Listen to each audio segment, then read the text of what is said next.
अमीरो अस्सलाम वालेकुम मेरे अमीर दोस्तों। Walk and talk vlog Tauseef Shahzad, कैसे हैं आप सब? खैरियत है? अच्छा मेरे अमीर दोस्तों, मैंने यस्टरडे एक शॉर्ट मैंने अपलोड किया था जिसमें मैंने बताया था कि मैं आपको बताने जा रहा हूँ जो कितने टाइप के टीआरसी होते हैं, और टीआरसी जब रिन्यूअल करवाना होता है तो उसका टाइम पीरियड और ये सारी चीज़ें, रिन्यूअल की क्या हमारे पास ऑप्शन है, ये सारी चीज़ें मैंने आपसे बयान की थी। और साथ में ये भी बताया था कि जो पाकिस्तान में एक शोशा सा चला हुआ है जी, डन बेस वीज़ा यूरोप का किसी भी जगह का, सॉरी, तो वो हम डन बेस पे जनाब आपको वीज़ा दिलवाते हैं जी। वर्क वीज़ा है, ये है वो है, सारी बातें इसके ऊपर स्पेशली मैं बाद में आता हूँ। सबसे पहले आपको ज़रा ज़रूरी जो टीआरसी के रिन्यूअल के हवाले से डॉक्यूमेंटेशन मैं बताता हूँ। अच्छा, टीआरसी की जो ना टाइप्स होते हैं ना, वो चंद एक होती हैं, वो कोई 3 4 5 किस्म के टीआरसी होते हैं। जैसे कि एक टूरिस्ट टीआरसी होता है, वो आप अप्लाई करते हो, वो कम से कम आप 1 साल के लिए अप्लाई करते हो। और अब वो डिपेंड करता है इनके मूड के ऊपर कि वो आपको कितने टाइम का ग्रांट कर देते हैं। ग्रांट करने में आए तो ये साल का भी कर देते हैं, और नहीं तो 6 महीने का ग्रांट करते हैं, जो मेरे सामने जो चीज़ है। ठीक है, बाकी का नहीं मुझे पता, 2 महीने 3 महीने इसका मुझे नहीं पता होता है कि नहीं होता, लेकिन जो मैंने देखा है या जो मेरे साथ हुआ है मैं उसकी बात कर रहा हूँ। और उसके बाद फिर टीआरसी आ जाता है मेडिकली जिसने ट्रीटमेंट लेना होता है, ठीक है, एक टीआरसी उनको मिलता है। ठीक है, उसका भी एक प्रॉपर वो सारी डॉक्यूमेंटेशन एक अलग से होती है। जो जिस हॉस्पिटल में उनका चेकअप होता है या जिस हॉस्पिटल में उनकी अपॉइंटमेंट होती है, वो सारी डिटेल, और जो डिसीज़ होती है उसकी सारी जो चेकअप रिपोर्ट होती है वो सारी साथ में लगती है। उस बेस पे भी वो टीआरसी मिलता है। और तीसरी जो टीआरसी होती है, जो यहाँ पर आकर अपना घर ख़रीदते हैं, ठीक है, वो कम अज़ कम यानी कि 1,50,000 US डॉलर। ठीक, वो इतनी इन्वेस्टमेंट की यहाँ पर वो प्रॉपर्टी अपनी बाय करते हैं, तो देन वो टीआरसी के लिए एलिजिबल हो जाते हैं। ठीक है, और उसके बाद फिर आ जाता है इन्वेस्टमेंट पॉइंट ऑफ व्यू से, इसको हम यहाँ के लफ्ज़ों में हम इसको ब्लू कार्ड भी बोलते हैं इस टीआरसी को। ठीक है, जो यहाँ पर अपनी आके कंपनी रजिस्टर्ड करवाते हैं, एम्प्लॉय रखते हैं, और जो इनके टर्म्स एंड कंडीशन है यहाँ की गवर्नमेंट को जो पूरा करते हैं, तो वो ब्लू कार्ड के एलिजिबल हो जाते हैं। ये एक 4 5 टाइप की इनकी टीआरसी होती है। बाकी अगर इस टाइप में आपको किसी भी टीआरसी के हवाले से बहुत मज़ीद इन्फॉर्मेशन चाहिए होंगी तो वो भी मैं आपको दे दूंगा, लेकिन एक आपने ये कर लेना कि टीआरसी आपको किस टाइप की चाहिए। ठीक है, टूरिस्ट चाहिए, इन्वेस्टमेंट पॉइंट ऑफ व्यू से चाहिए, या मेडिकल ट्रीटमेंट लेना है उसके लिए चाहिए, या फिर आपने यहाँ पर प्रॉपर्टी ख़रीदनी है, या इधर आपने अपना बिजनेस करना है, कंपनी बनानी है, उस पर आप एक मुझे एक इसमें मैसेज कर दीजिएगा व्हाट्सएप पे कि आपको कौन सी टीआरसी चाहिए। देन फिर उसके ऊपर मैं आपको सारी डॉक्यूमेंटेशन दूँ ना, क्योंकि इसकी डॉक्यूमेंटेशन भी फिर अलग अलग सी होती है। अच्छा, मैं अब इसमें अब ये जो आपको मैं रिन्यूअल का जो बताने वाला हूँ, ये जो टीआरसी है, ये स्टूडेंट्स हो या ट्यूरिस्टिक हो या यहाँ पर जिन्होंने अपनी प्रॉपर्टी ख़रीदी हुई हो, ठीक है, ये उनकी यानी कि रिन्यूअल की है। बाकी जो सी है वो डिपेंड करता है जो मेडिकली सिचुएशन उस टाइम क्या चल रही होती है ये, और फिर डिपेंड करता है जिसने यहाँ पर अपना बिज़नेस रजिस्टर्ड किया होता है और बिज़नेस चला रहे होते हैं, फिर डिपेंड उस टाइम पे करता है कि उस टाइम क्या सिचुएशन है। क्योंकि यहाँ पर जो जो इनके टैक्स अफसरान जो उनसे हैं वो मार्केट में सर्वे करते हैं, जहाँ जहाँ कंपनी है वहाँ पे वो सर्वे करते हैं, देखते हैं कौन क्या कर रहा है, क्या किस पोजीशन पे है, कितना एम्प्लॉई उसके पास काम कर रहा है और कितना वो टैक्स पे कर रहा है, वो सारी चीज़ें होती हैं वो। लेकिन डिपेंड करता है ऑन द सिचुएशन के उनको फिर कौन से डॉक्यूमेंट्स चाहिए, क्योंकि बीच में चीज़ें कुछ शॉर्ट हो जाती हैं, खुदा ना खासा बीच में कोई बिज़नेस करते हैं, कोई लॉसेस के फैक्टर आ जाते हैं या कोई इस तरह की चीज़ें आ जाती हैं, जो फिर उस टाइम पे डिपेंड करता है कि उनको डॉक्यूमेंटेशन क्या करनी चाहिए। बाकी जो डॉक्यूमेंटेशन है टीआर से रिन्यूअल के हवाले से टूरिस्टिक और स्टूडेंट्स के लिए, और जो जिन्होंने यहाँ पर अपनी प्रॉपर्टी बाय की होती है उन पे यानी कि हम बात करेंगे। अच्छा, आप इनकी गवर्नमेंट की जो साइट है eikamat.goc.gov.tr, ठीक है, यहाँ पर आप अपना अकाउंट आप बनाएं, इस पर लॉगिन हो जाएं। लॉगिन होने के बाद आप अप्लाई करें for extension duration of resident permit के लिए। ठीक है, और जैसे जैसे वो यानी कि आप इसको बनाते जाएंगे वो आपको उस पार्ट पे लेता जाएगा साथ साथ ना। अच्छा, ये मैंने साथ में इसलिए हाईलाइट कर लिया था कि मेरे हो सकता है इलम में यानी कि इंसान हूँ मैं भी, तो हो सकती है, लेकिन मैंने अपनी तरफ से पूरी यानी कि होमवर्किंग की है। होमवर्क करने के बाद मैं ये लिस्ट लेके आपके सामने आके बैठा हूँ कि मुझसे यानी कि कोई ऐसी गलत इन्फॉर्मेशन आप तक डिलीवर ना हो जाए, जिससे यानी कि फिर बाद में आपको आपके लिए प्रॉब्लम हो कि यार ये वॉक एंड टॉक व्लॉग से हमें पता उसने तो ये बोला और निकल ये आया। इसलिए इसको मैंने एक यानी कि कंप्यूटर मैंने एक प्रिंट ले लिया था जो उनकी वेबसाइट पे सारी चीज़ें थी, उसको मैंने फिर इकट्ठा किया, इकट्ठा करके अब आपको मैं बता रहा हूँ। अच्छा, फिल द एप्लीकेशन फॉर्म। आप जो ऑनलाइन एप्लीकेशन फॉर्म होता है, जो आपने ड्यूरेशन ऑफ रेजिडेंट परमिट का जो आपने एक्सटेंशन लेनी है ना, वो आप फिलअप करेंगे सारी एज इट इज़, ठीक है। और फिर सेकंड स्टेप में आ जाता है आपने अपने डॉक्यूमेंट्स प्रिपेयर करने, जो भी आपने साथ में लगाने हैं, ठीक है। अब आ जाते हैं जो डॉक्यूमेंट्स जो रिक्वायर्ड होते हैं, ठीक है। ऑनलाइन एप्लीकेशन फॉर्म वही जो आपने eikamat.goc.gov.tr से आपने जो फिलअप किया है वो उसका प्रिंट आउट ले लेंगे। लेने के बाद कॉपी ऑफ पासपोर्ट, जो आपकी पासपोर्ट की ना कॉपी है, और जो पेजेस की कॉपी है वो आपने इन्फॉर्मेशन देनी है जो उसके ऊपर डिटेल होती है, ठीक है। Photo copy of the last entrance step, जो आप इंट्रेंस स्टैम्प थी ना आपकी, जो आप तरक्की में थी, उसको भी फ़ोटो कापी आपने साथ लगानी होती है। ये रिन्यूअल की बात कर रहा हूँ मैं, ठीक है। और उसके बाद photo copy of the visa, ठीक है। जिस वीज़ा पे आप आए थे उसी वीज़ा की आपने फ़ोटो कापी भी साथ लगानी होती है। रेजिडेंट परमिट की तो खैर जो आपका एक्सपायर हो रहा है या जो जिसके लिए आपने रिन्यूअल करवानी है वो तो करवानी है। उसके अलावा भी जो आपके पास पासपोर्ट की होती है ना, क्योंकि रेजिडेंट परमिट के बाद आप को ज़रूरत नहीं होती वीज़ा की तुर्की में दोबारा आने जाने के लिए ना, तो आप उस कार्ड के बेस पे ही आप आना जाना कर सकते हो। लेकिन जो एंट्री और एग्ज़िट की स्टैंप होती है ना आपके पासपोर्ट के ऊपर, आपने वो यानी कि साथ में देनी है कि आप कितना पाकिस्तान गए या पाकिस्तान से तुर्की से पाकिस्तान गए हैं, और कब आए हैं कब गए हैं, ये सारी चीज़ें ना वो डिटेल मांगते हैं पूरी, वो जोन सी ना ट्रेल है वो देखते होते हैं, ओके। और photo copy of the previous residence permit, समझ गए होंगे आप, जिसके लिए आप एक्सटेंशन के लिए कर रहे हैं अप्लाई, ठीक है, ये आप देंगे। और जो बायोमेट्रिक फ़ोटोग्राफ, इधर जो बायोमेट्रिक बोलते हैं ना वो डिजिटल फ़ोटोग्राफ होती हैं, ठीक है, पासपोर्ट साइज़ की ना, वाइट बैकग्राउंड के साथ, मैट जो उसका बैकग्राउंड होता है, ठीक है, मैट में, शाइन वाला नहीं, मैट में जो आपकी पूरी पिक्चर होती है वो मैट में होनी चाहिए, कल वो शाइन में नहीं होनी चाहिए। 4 तस्वीरें आपने वो देनी है। इधर इसको बायोमेट्रिक बोलते हैं, हम पाकिस्तान में इसको डिजिटल यानी कि फ़ोटोग्राफ बोलते हैं। हेल्थ इंश्योरेंस आपकी जब इधर आए थे तभी लगी थी, हेल्थ इंश्योरेंस दोबारा आपकी फिर लगेगी। ओके, अब यही फिर फार्मूला अप्लाई हो जाता है जो रेजिडेंट परमिट है, जिन्होंने यहाँ पर अपना ना प्रॉपर्टी ख़रीदी हुई है, फिर उनकी प्रॉपर्टी की डॉक्यूमेंटेशन साथ में अटैच होंगी जो उनके पास सॉफ्ट कॉपी होती है, ठीक है। और जो स्टूडेंट होते हैं, स्टूडेंट के लिए फिर मैं बताता चलूँ, you can take it from student affairs, student certificate, हाँ एक स्टूडेंट सर्टिफिकेट होता है ये स्टूडेंट हजरात के लिए, जो स्टूडेंट अफेयर डिपार्टमेंट है ना वहाँ से इनको ये यानी कि ना स्टूडेंट सर्टिफिकेट मिल जाएगा। और उस पर वो मेंशन ज़रूर करवाएंगे, please do not forget to mention that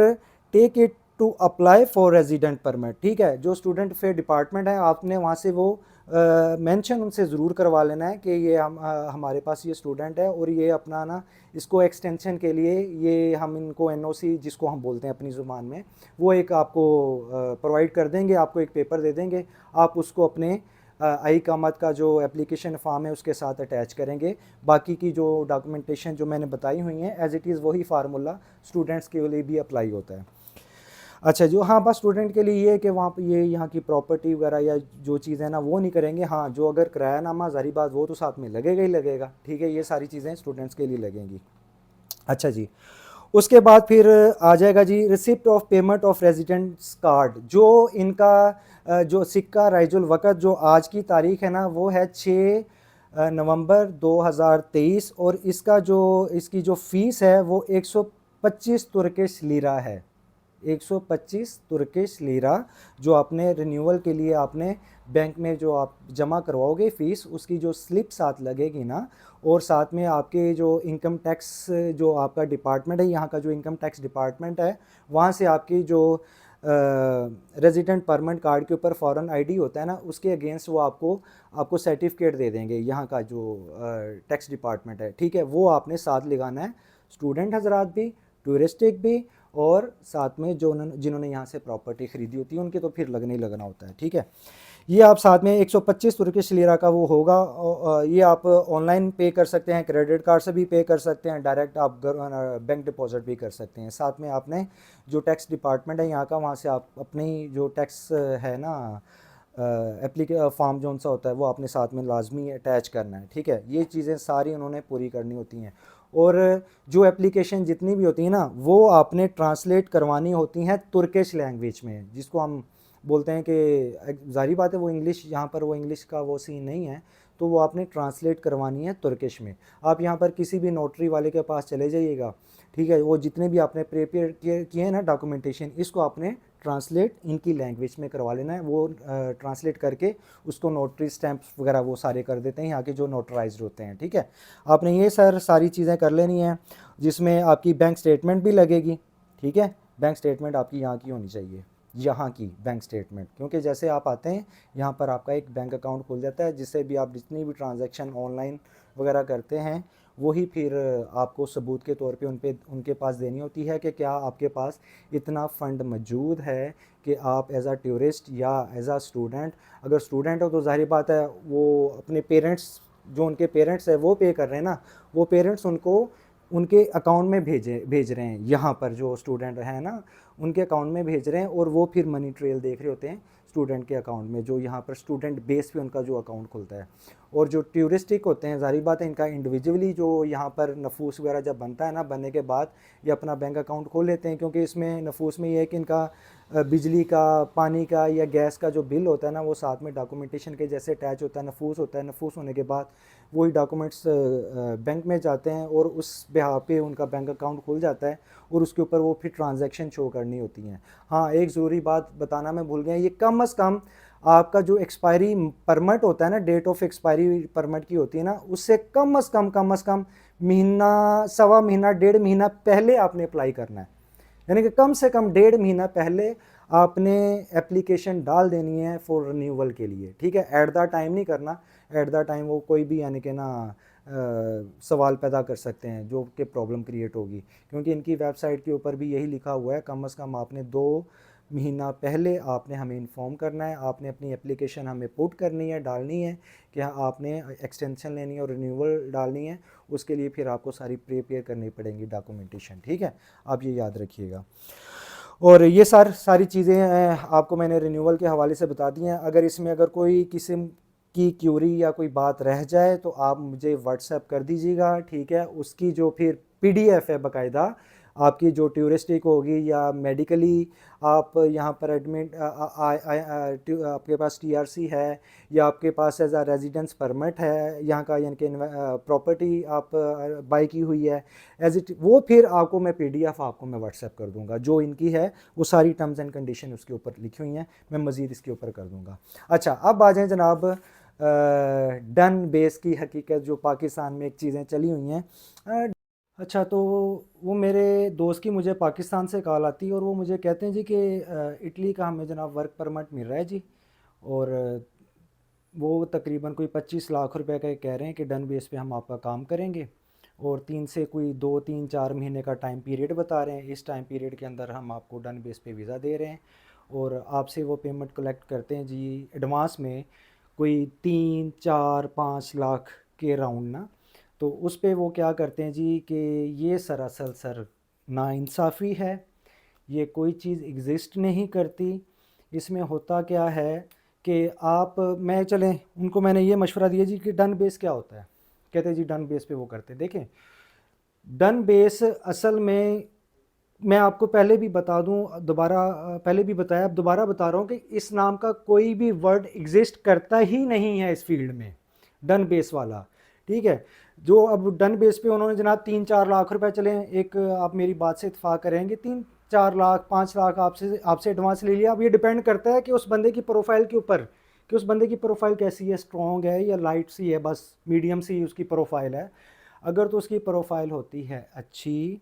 तो उसमें क्या होता है कि उसके ज़रा कुछ चांसेस हो जाते हैं, जो आपसे वो पेमेंट एडवांस में ले रहे हैं ना, ये उनकी जो वीज़ा फ़ीस होती है और ये सारी चीज़ें वो आपसे तो उन्होंने एडवांस में ले ली, लग गया तो जनाब 25 लाख आ गया, ठीक है, नहीं लगा तो जनाब ये आपकी 2 ढाई 3 4 लाख जो भी थे उसमें से ये आपके खर्चे हो गए जी, ये बाकी की पेमेंट आपके पास। ठीक है, पहली तो बात कि वो आपको जल्दी मिलने वाले नहीं हैं, क्योंकि आप पाकिस्तान में देखें जगह जगह लोगों ने जो डन बेस के सीन में आकर, इस चक्कर में आकर उन्होंने जो ना ट्रैवल एजेंट्स या कोई भी ऐसे यानी कि जो लोग हैं उनको पेमेंट दी है, अब वो बैनर उठाकर उनके ऑफिस के बाहर एहतजाज कर रहे हैं कि जनाब इन्होंने हमसे पेमेंट ली थी, अभी तक हमें पेमेंट नहीं दी।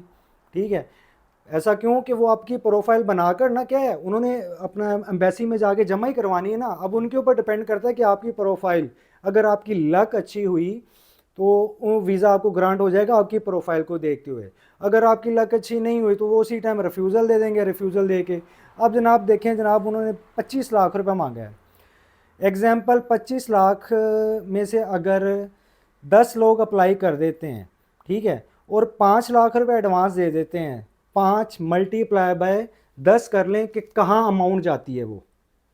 5 लाख को मल्टीप्लाई बाय 10 के साथ कर ले अमाउंट कहाँ जाती है। अगर उसमें से 2-3 की बाय लक अगर उनकी प्रोफाइल अच्छी है, ठीक है, तो वो अगर 1-2-3 को वीज़ा मिल गया ना, ठीक है, वो तो उनकी चांदी हो गई, सोना हो गया उनका। जो बाकी की उन्होंने जनाब 20 लाख की अमाउंट देनी है, ठीक है, और उन्होंने वो निकल जाना है। ठीक है, और बाकी जो बेचारे हमारे अफराद हैं, जो हमारे दोस्त हैं, अमीर दोस्त, वो जनाब क्या होगा कि उनको ट्रक की बत्ती के पीछे लगा देंगे।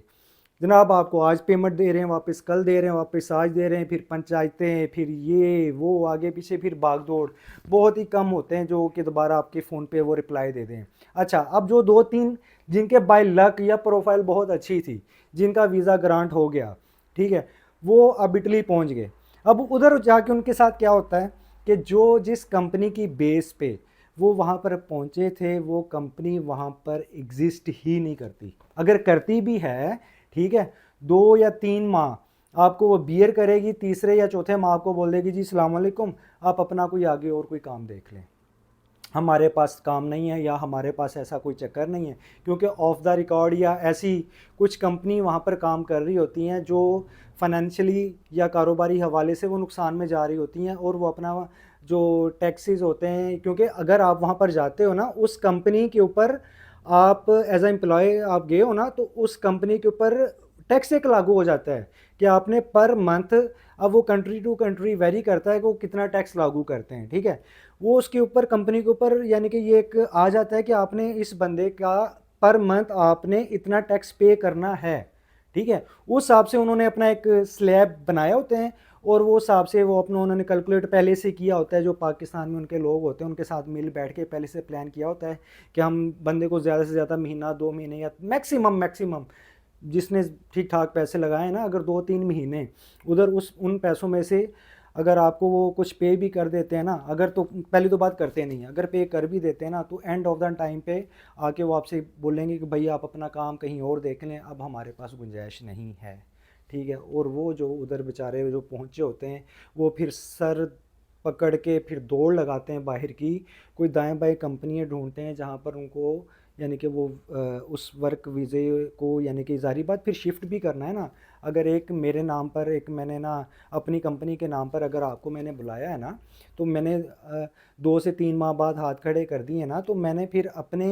एनओसी मैंने आपको देनी है कि हाँ जनाब ये बंदा मैं रिलीज़ कर रहा हूँ, आप इस कंपनी को, वो अब वो बंदे की तो जान को बन गई ना, ज़ाहिर बात है। अब उसने अपना ट्रांसफ़र लेनी है मेरी कंपनी से अगली कंपनी में, जब तक अगली कंपनी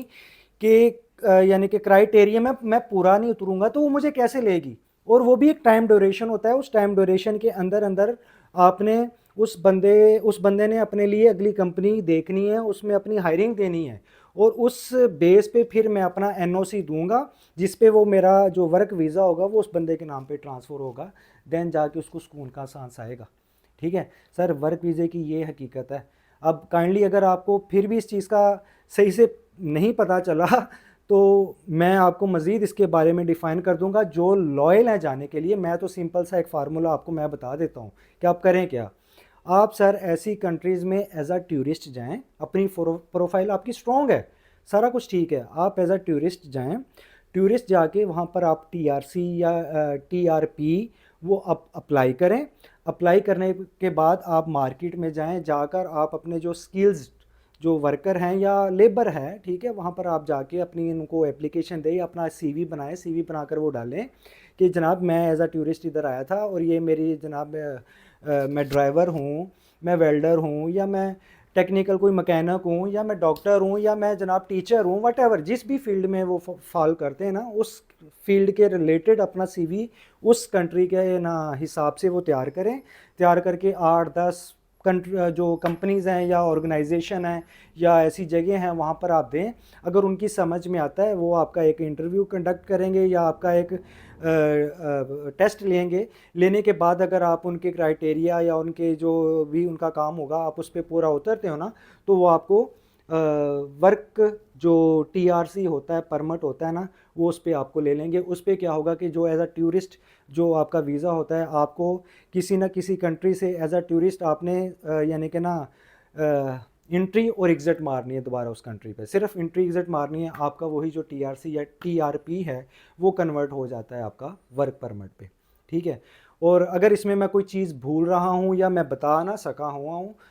ना सकूँ तो आप मुझे कमेंट बॉक्स में या मुझे व्हाट्सएप मैसेज कर दीजिएगा, उसका मैं एक फिर प्रॉपर आपको एक जवाब दे दूंगा, ठीक है। क्योंकि टाइम एक शॉर्ट होता है वीडियो को कवर करने में, तो इसलिए मैं ज़रा जल्दबाजी में वो चीज़ें कर देता हूँ। तो ऐसा खुदारा काम ना करें कि जो डन बेस पे जो चीज़ें कर रहे होते हैं ना, ये हाँ, आप उनको ये बोलें कि जनाब आप एक काम करें, डन बेस पे आप कर रहे हो ना हमारा काम, आप ऐसा करें 100% पेमेंट आप हमसे बाद में ले लें जब हम वीज़ा ग्रांट हो जाए, ठीक है। पहली तो बात वो उस पर आएंगे नहीं, अगर आ भी जाएंगे लेकिन वो आपकी प्रोफाइल देख के और आपकी एक गारंटी, एक बहुत ठीक ठाक एक स्ट्रॉन्ग गारंटी लेके, क्योंकि उनको पता है कि जब हमने आपकी फ़ाइल